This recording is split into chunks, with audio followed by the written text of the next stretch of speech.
I used to think life was about relationships and status, being liked, envied perhaps, accepted, being at the right parties, in the right circles. And that was hard work, looking that happy all the time. I suppose I used to think life was all about me and living for my own personal happiness. As a kid, I was pretty selfish. As I got older, that didn't really change. Only that the range of options I'd try in the pursuit of happiness widened, and the lengths, or more appropriately probably the depths I'd go to fulfill that happiness increased. But life wasn't really very good. I came down to earth with a bump when that all went. I found myself ditched, hated, lied about, rejected, and that called me to question everything I thought life was about.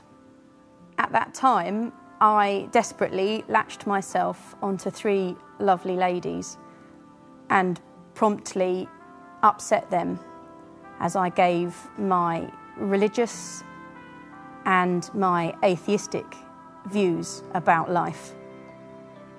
They boldly, firmly, but lovingly challenged me to come to church, to experience church and read the Bible for myself.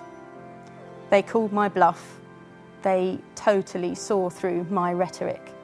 I had never been to church. I had never read the Bible for myself. My assumptions about what life was all about weren't changed by a blinding flash or a voice from the clouds, or even getting arrested and being made to feel responsible for my ways. It wasn't dramatic at all. I was caught off guard. I was in my mid-20s. I was part of a leadership team of a division of a business. We had a young 16-year-old come to work for us straight from school in our warehouse. I happened to be away when he started, and when I came back, my colleagues warned me, he's religious. And what they were telling me was, watch your mouth, watch your foul language and your biting sarcasm, which were the way I went through life socially, and probably my only management tools as well.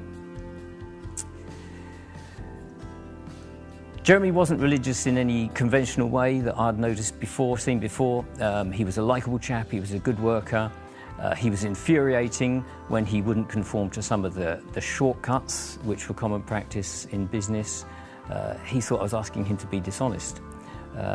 It became clear that his conscience was tuned very differently to my conscience. Another notable thing, he seemed to be under the impression that his God was in charge of everything, his money, his time, his job, everything. Never experienced that. And he was so annoyingly happy and positive.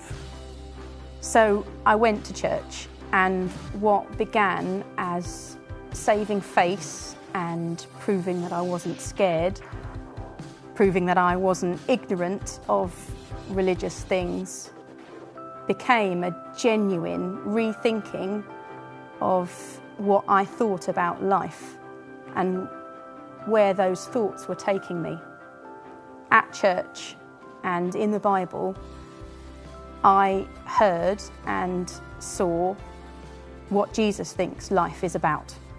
I was made to rethink what I thought life was all about as I got to know Jeremy better. He seemed to take an interest in me and my views of life. The better we got to know each other, the more my views were shaken. We played some sport together, we used to walk and talk together. I can remember on one notable occasion when he basically said to me, there are really only 2 life positions. I think he used the word kingdom. He said, there's the kingdom of light and the kingdom of darkness, which is ruled over by the devil. That was quaint. He not only believed in one God, he believed in the devil. He explained with some authority that we're either in one kingdom or the other. And if we didn't understand how it was, who God was and how it was we got right with him, we were by default in the kingdom of darkness and headed for a lost eternity. This sounded, to be honest, primitive, but it really shocked my life view. I started searching to find out more about his God, and over a period of time, Jeremy showed me how God had made a way for me to be his friend, to escape from the consequences of my sinful selfishness.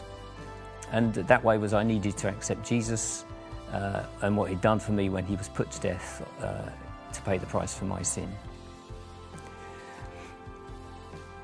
What's life all about now? Well, I guess it's all about Jesus and seeking to honour him and introduce other people to him. And now life's good. Life's very good.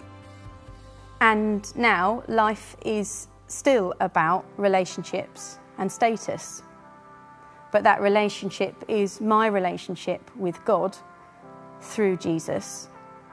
And every other relationship is flowing out of that right relationship I now have with God. And my status is permanent, unchanging, set as God's child. So anything I ever do is not about climbing a ladder, it's about living life to the fullest.